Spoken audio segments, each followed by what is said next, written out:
দুপুরের আয়োজন, খাবার রেডি, টেবিল সাজানো হয়েছে। আজ রান্না করেছি টুনা মাছ ভুনা। আমি টুনা মাছ রান্না করছি, সব মশলাগুলো কষা নিচ্ছি, আদা রসুন মরিচ পেঁয়াজ। এখানে রান্না হচ্ছে শসা আলু মুরগির মাংস। তো আমি দুটো রান্না একসাথে করছি।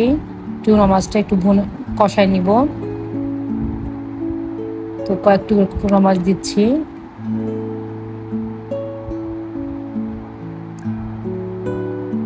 কষানো হয়ে গেছে, এখন একটু পানি দিয়ে ঢেকে দেব।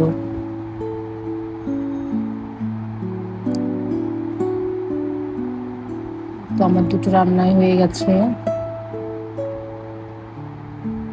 তো খাবার দাবার রেডি। এই তো টুনা মাছ,